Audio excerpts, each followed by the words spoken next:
हमारी पहली खबर आपकी जेब, आपके किचन और आपके बजट से जुड़ी हुई है क्योंकि इसमें जीएसटी वाला शुभ समाचार है। ड्राई फ्रूट्स कितने सस्ते हो जाएंगे, टूथपेस्ट, साबुन और हेयर ऑयल के लिए आपको कितने पैसे खर्च करने होंगे, मोबाइल से कंप्यूटर तक और सिलाई मशीन से प्रेशर कुकर तक, आपकी जेब का बोझ कितना कम होगा। आज हम इस पर सत्ता का गणित आपको दिखाने वाले हैं, लेकिन इसे आप मिस ना करें। आपको याद होगा प्रधानमंत्री मोदी ने लाल किले से दीपावली पर देश को जीएसटी गिफ्ट देने का वादा किया था, लेकिन दीपावली से पहले जीएसटी वाली ये फुलझड़ी कैसे आपको खुशी देने वाली है वो समझिए। बड़ी खबर यह है कि 3 और 4 सितंबर को जीएसटी काउंसिल की एक बैठक होने वाली है। इसी बैठक में 2 स्लैब खत्म करने पर आखिरी मोहर लग सकती है, जिसे जीओएम यानी ग्रुप ऑफ मिनिस्टर पहले ही ग्रीन सिग्नल दिखा चुके हैं। खबर यह है कि 2 स्लैब खत्म होने के बाद सिर्फ 5% और 18% वाले स्लैब ही रह सकते हैं। और सबसे बड़ी बात यह है कि नई दरें 22 सितंबर तक लागू होने की संभावना है। लेकिन इससे आपकी जिंदगी में क्या बदल जाएगा, आपकी कितनी बचत होगी, आपकी थाली का स्वाद कितना बढ़ जाएगा, आप उसे नोट कर लीजिए। मौजूदा व्यवस्था के अनुसार जीएसटी के सभी 4 स्लैब, इनमें 50%, 12%, 18% और 28% का स्लैब शामिल है। अनाज, तेल, चीनी, स्नैक्स के अलावा सोना, चांदी और दूसरे सामान को अलग अलग कैटेगरी के हिसाब से इन्हीं स्लैब में रखा गया है। लेकिन सरकार इसे सिर्फ 2 करने पर विचार कर रही है, यानी सिर्फ 2 स्लैब। अब 12 और 28% के जीएसटी स्लैब को खत्म किया जा सकता है और सिर्फ 5 और 28% के स्लैब ही रखे जाएंगे, जबकि लग्जरी और नुकसानदेह वस्तुओं को 40% के एक विशेष स्लैब में डालने की तैयारी है। लेकिन ऐसा होने से क्या क्या सस्ता हो जाएगा, कितना सस्ता हो जाएगा और आपको ज़रूरत और रोज़मर्रा की चीज़ें खरीदने के लिए कितने कम पैसे चुकाने होंगे, इसकी पूरी लिस्ट हमारे पास तैयार है और हम आपको वो आज दिखाने भी वाले हैं। यानी क्या क्या सस्ता होने वाला है, कैसे कैसे आपकी जेब पर इसका असर पड़ने वाला है, क्योंकि हर घर इससे सीधे तौर पर प्रभावित होगा। ख़ास तौर पर आपकी ज़रूरत का सामान, आपके किचन का सामान, आप क्योंकि हर सामान जो बाज़ार से ख़रीदते हैं उस पर जीएसटी देते हैं, तो किस कैटेगरी में कौन सा सामान है और उसको अब किस कैटेगरी में रखा जाना है, इसको लेकर सबके मन में कई सवाल हैं। तो खबर क्या है बताते हैं आपको। सरकार उन वस्तुओं को 5% के स्लैब में डाल सकती है जिन पर अभी 12% जीएसटी लगता है। और ऐसा हुआ तो एक्सपर्ट्स के अनुसार क्या क्या सस्ता होगा, आप नोट कीजिए। इनमें पहला नाम है ड्राई फ्रूट्स, यानी सूखे मेवे, जो लोग अब ज्यादा खरीद सकेंगे। ब्रांडेड नमकीन, इसके अलावा टूथपेस्ट, हेयर ऑयल और साबुन जैसे सामान भी सस्ते हो जाएंगे। जीएसटी स्लैब बदलने से एंटीबायोटिक्स और पेन किलर दवाओं के दाम भी कम होंगे। साइकिल, मोबाइल फोन और कंप्यूटर के साथ साथ सिलाई मशीन और बर्तन के दाम भी घट सकते हैं। ये वो सारी चीजें हैं जो मिडिल क्लास परिवार के लिए बहुत मायने रखती हैं, लेकिन अब सरकार ने इनके दाम कम करके आम आदमी को बड़ी राहत देने की तैयारी की है। इनके अलावा इलेक्ट्रिक आयरन, वैक्यूम क्लीनर के दाम भी घट सकते हैं, जबकि 1000 तक के रेडीमेड कपड़े और जूते भी सस्ते हो जाएंगे।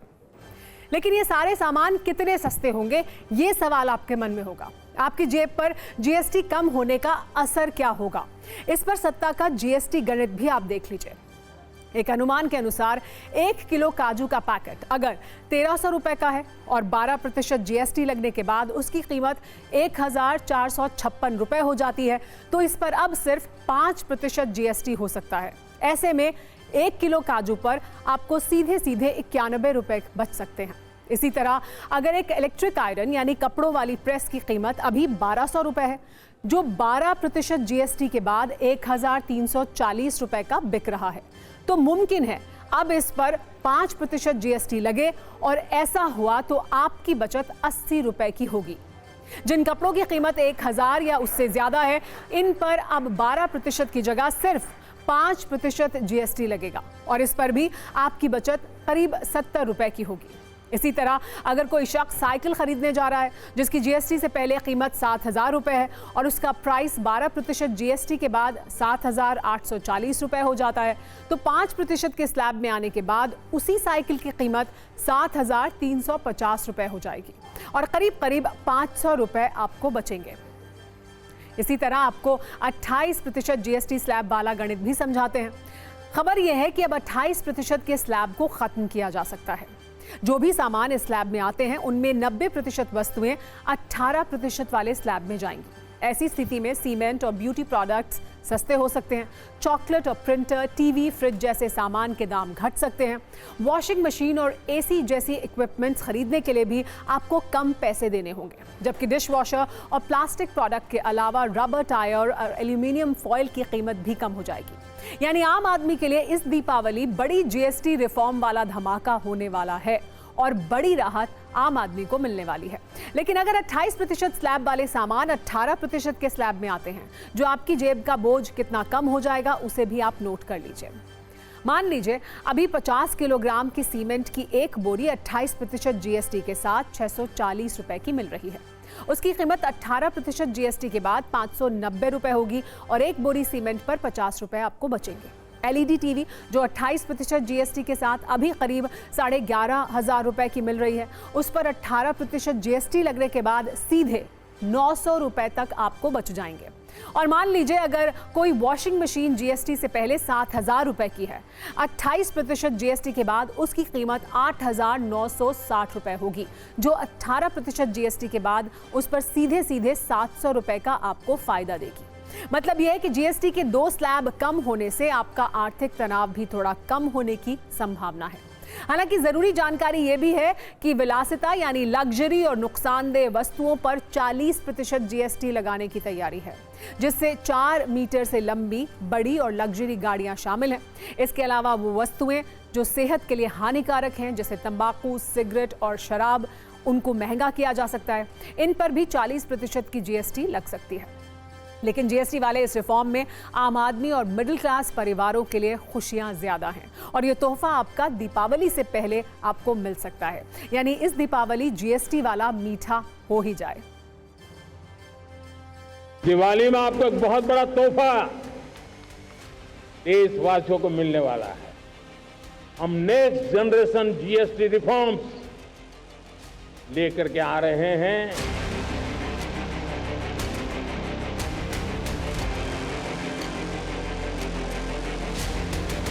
जीएसटी में रैशनलाइजेशन की बातें बहुत टाइम से हो रही थी।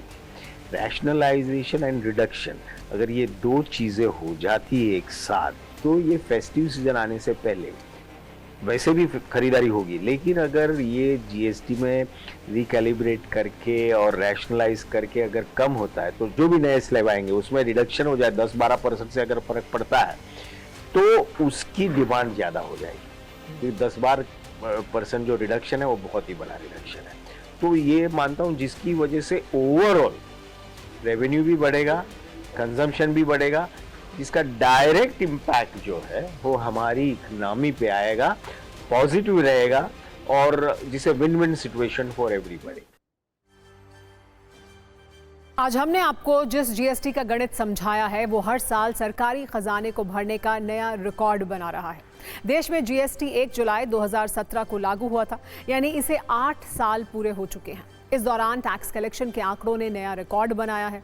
रिपोर्ट्स के अनुसार 1 जुलाई 2017 से मार्च 2018 तक जीएसटी का कलेक्शन 7,40,000 करोड़ था।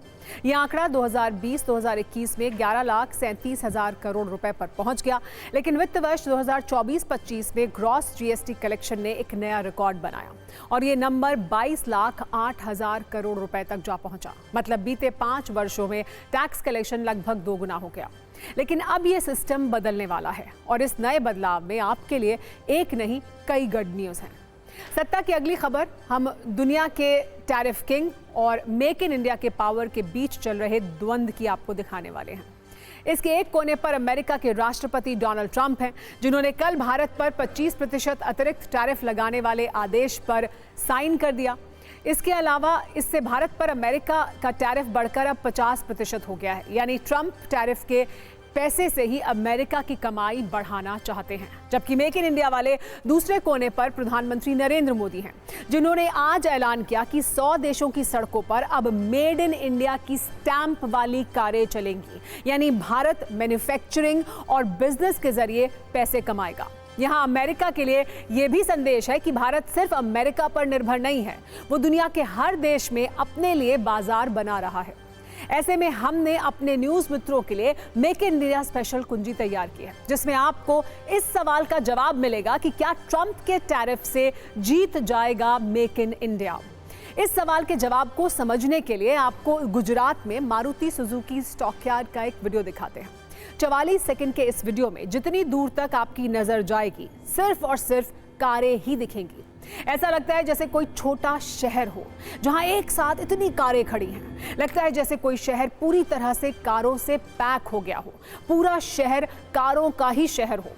इन मेड इन इंडिया कारों को दुनिया के 100 अलग अलग देशों में निर्यात किया जाना है, यानी निर्माण भारत में और सड़कों पर चलेंगी दूसरे देशों में। मेक इन इंडिया की इसी पावर के कारण भारत ये हौसला दिखा रहा है कि वो अमेरिका के टैरिफ को टक्कर दे सकता है। वैसे आपको ये बता दें कि ये जो तस्वीर आप देख रहे हैं वो मारुति के वार्षिक उत्पादन का सिर्फ 2 से 3% है। ये प्लांट हर वर्ष 7,50,000 कारों का उत्पादन करता है। आप इसे नए भारत का ऑटो हब भी कह सकते हैं। दरअसल आज प्रधानमंत्री नरेंद्र मोदी गुजरात के हंसलपुर में मारुति सुजुकी के कार प्लांट में पहुंचे थे। यहां उन्होंने मारुति सुजुकी की ई विटारा को एक्सपोर्ट के लिए फ्लैग ऑफ किया, यानी हरी झंडी दिखाई। ये मारुति सुजुकी की पहली इलेक्ट्रिक कार है।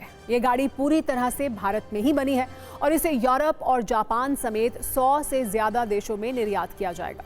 पीएम मोदी ने इस कार्यक्रम के दौरान लोगों को संबोधित करते हुए मेक इन इंडिया का पावर भी दिखाया। उन्होंने कहा कि आज मेक इन इंडिया में नया अध्याय जुड़ा है। अब विदेशों में चलने वाली इलेक्ट्रिक गाड़ियों पर भी मेड इन इंडिया लिखा होगा।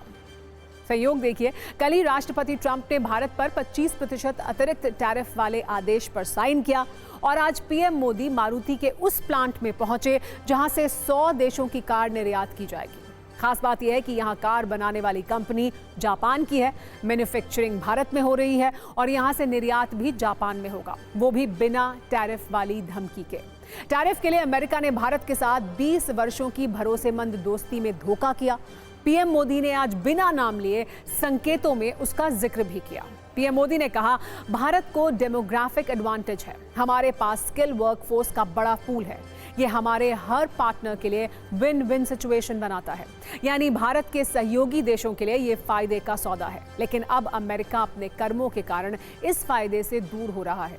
पीएम मोदी ने यह भी साफ किया कि वो चाहे डॉलर हो या पाउंड हो या और कोई करेंसी, जो प्रोडक्शन होगा उसमें महक भारत की मिट्टी की होगी, यानी भारत हर कीमत पर दुनिया का मैन्युफैक्चरिंग हब बनने के लिए तैयार है। एक बार सुनिए पीएम मोदी ने आज और क्या क्या कहा, फिर आपको बताएंगे कि ऑटोमोबाइल के मार्केट में भारत कहां है।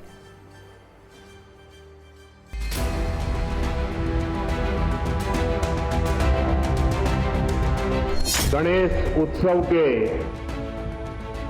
इस उल्लास में आज भारत की मेक इन इंडिया इस यात्रा में एक नया अध्याय जुड़ रहा है। भारत के पास डेमोग्राफी का एडवांटेज है, हमारे पास स्किल्ड वर्कफोर्स का बहुत बड़ा पूल है, इसलिए कि हमारे हर पार्टनर के लिए विन विन सिचुएशन बनाता है। आज आप देखिए, सुजुकी जापान भारत में मैन्युफैक्चरिंग कर रही है और जो गाड़ियां बन रही है वो वापस जापान को एक्सपोर्ट की जा रही है। एक तरह से मारुति सुजुकी जैसी कंपनियां मेक इन इंडिया की ब्रांड एम्बेसडर बन चुकी है।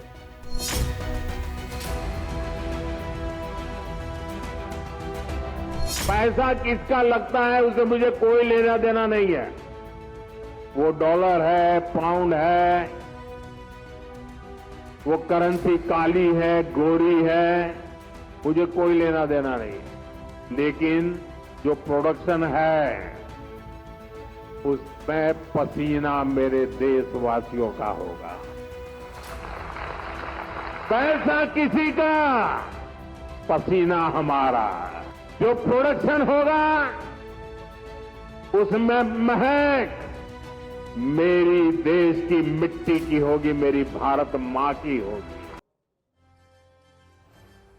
दरअसल अमेरिका के राष्ट्रपति ट्रंप नए भारत से परेशान हैं। वो चाहते हैं कि भारत भी पाकिस्तान की तरह उनके सामने घुटनों पर झुक जाए, लेकिन अब भारत न रुकने वाला है न झुकने वाला है। भारत की कितनी तेजी से आगे बढ़ रही है, इसे समझने के लिए अब ऑटोमोबाइल सेक्टर के आंकड़ों वाली कुंजी भी देखिए। ऑटोमोबाइल मैन्युफैक्चरिंग के मामले में चीन, अमेरिका और जापान के बाद भारत चौथे नंबर पर है। जापान से भारत मामूली रूप से पीछे है, यानी जापान को पीछे करने के लिए अगला नंबर अमेरिका का ही है। पैसेंजर व्हीकल मार्केट के मामले में चीन और अमेरिका के बाद भारत तीसरे नंबर पर है, यानी इस मामले में भी भारत अमेरिका के ठीक पीछे है। अगर टू व्हीलर मार्केट में भारत पहले स्थान पर है तो चीन दूसरे स्थान पर और तीसरे स्थान पर इंडोनेशिया है। ऑटोमोबाइल सेक्टर के आंकड़े ट्रंप को परेशान कर सकते हैं। वैसे कुछ और आंकड़े हैं जिससे ट्रंप और परेशान होंगे।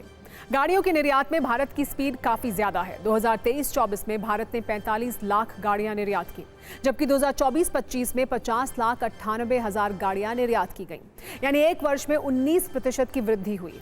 जबकि अमेरिका का निर्यात 2024 में घटा है, इसमें 6.1% की कमी आई है। इस वर्ष अप्रैल और जून के बीच निर्यात में 22% की वृद्धि दर्ज की गई है, यानी ऑटोमोबाइल सेक्टर में भारत की स्पीड रॉकेट वाली स्पीड है। वैसे गाड़ियों की कीमत के हिसाब से अमेरिका का ऑटोमोबाइल निर्यात भारत से बड़ा है, क्योंकि भारत का ऑटोमोबाइल उद्योग दुपहिया और किफायती पैसेंजर वाहनों पर केंद्रित है। वहीं अमेरिका का निर्यात महंगे वाहनों और खास तौर पर प्रीमियम कारों पर केंद्रित है, जिसके कारण मूल्य में उसका योगदान ज्यादा है, लेकिन यूनिट्स में कम है। भारत की वृद्धि उभरते बाजार में बढ़ती मांग और किफायती वाहनों के उत्पादन से जुड़ी हुई है, जबकि अमेरिका ज्यादा लागत वाले सेगमेंट और विकसित देशों के बाजार पर जोर देता है, जहां फायदा तो बड़ा होता है लेकिन अब ग्रोथ पर बुरा असर पड़ने लगा है। दूरदर्शिता के साथ विश्लेषण किया जाए तो भारत के निर्यात बाजार ज्यादा विविध है और उभरते हुए क्षेत्रों पर आधारित भी है। अमेरिका का निर्यात मुख्य रूप से उत्तर अमेरिकी बाजार जैसे मेक्सिको और कनाडा पर निर्भर है, और इन दोनों के साथ अमेरिका के रिश्ते कटीले होते जा रहे हैं। कुल मिलाकर ये दिख रहा है कि भारत तेजी से ऑटोमोबाइल सेक्टर में अपनी पहुंच बढ़ा रहा है, उत्पादन और निर्यात को अपना हथियार बना रहा है। मेड इन इंडिया सामान दुनिया में छा रहा है और इसी से भारत पर डॉलर की वर्षा भी होगी। ट्रंप को लगता है कि वो टैरिफ के जरिए भारत के हौसलों को तोड़ देंगे, लेकिन आज अगर भारत ट्रंप के सामने नहीं झुका है तो इसका एक लंबा इतिहास है। अगर ऑटो सेक्टर की यात्रा की बात करें तो ग्लोबलाइजेशन के बाद तेजी से बढ़ी 1991-92 में भारत में केवल 2 लाख गाड़ियां बनती थी। 2023-24 में भारत में बनने वाले वाहनों की संख्या बढ़कर 2 करोड़ 80 लाख को पार कर गई है। इसमें टू व्हीलर भी शामिल हैं, यानी 3 दशकों में भारत ने काफी दूरी तय कर ली है। अब ट्रंप कितना भी टैरिफ लगा दें, भारत पीछे मुड़कर नहीं देखने वाला है। वैसे आज पीएम मोदी ने भारत के सभी राज्यों से ये कहा कि व्यापार के लिए वो इतनी बेहतर सुविधाएं दें ताकि निवेशकों को ये सोचना पड़ जाए कि उन्हें किस राज्य में निवेश करना है। ऐसे में कल एक तस्वीर बिहार से आई जो औद्योगिक रूप से पिछड़ा हुआ राज्य कहलाता है, लेकिन कल ही यहाँ के मडोरा रेल इंजन कारखाने से 4 इंजन अफ्रीकी देश गिनी के लिए निर्यात किए गए। अब ये इंजन गिनी की पटरियों पर दौड़ेंगे और उन पर लिखा होगा मेड इन इंडिया। कुल मिलाकर अमेरिका के साथ टैरिफ विवाद भारत के लिए मुश्किलों के साथ अवसर लेकर आया है। भारत को ये संदेश मिला है कि वो अपने व्यापार को सिर्फ कुछ देशों तक सीमित ना रखे, किसी पर आश्रित ना हो, बल्कि ज्यादा से ज्यादा देशों में अपने लिए अवसर तलाशे। इसीलिए भारतीय कंपनी यूरोप से लेकर अफ्रीका, एशिया और लैटिन अमेरिकी देशों में अपने लिए नए बाजार तलाश कर रही है। वैसे रोज रोज टैरिफ की धमकी देने वाले राष्ट्रपति ट्रंप की उंगलियां आजकल फोन पर काफी घूम रही हैं। जर्मनी के एक अखबार FAZ ने यह दावा किया है कि टैरिफ विवाद के बीच राष्ट्रपति ट्रंप ने पीएम मोदी को कई बार फोन किया, उनसे बात करने की कोशिश की, लेकिन पीएम मोदी ने ट्रंप से बात नहीं की। दावा है कि ट्रंप ने पीएम मोदी को 4 बार फोन किया, लेकिन पीएम मोदी ने एक बार भी ट्रंप से बात नहीं की। अखबार ने लिखा कि डोनाल्ड ट्रंप अब तक टैरिफ विवाद में अपने सभी विरोधियों को हरा चुके हैं, लेकिन भारत के मामले में उनकी रणनीति उतनी कारगर साबित नहीं हो रही है। रिपोर्ट की हेडलाइन थी Trump calls but Modi doesn't answer, यानी ट्रंप कॉल करते हैं मगर मोदी जवाब नहीं देते। FAZ ने अपनी रिपोर्ट में लिखा है कि ट्रंप की शैली हमेशा टकराव की रही है। वो बार बार बातचीत के बजाय धमकी या दबाव की भाषा इस्तेमाल करते हैं। अधिकतर देशों ने अमेरिकी दबाव को देखते हुए कोई ना कोई रास्ता निकाल लिया, लेकिन भारत के मामले में कहानी अलग है। भारत का ये रुख दक्षिण एशिया में उसे मजबूत दिखाता है, ऐसा अखबार ने लिखा है।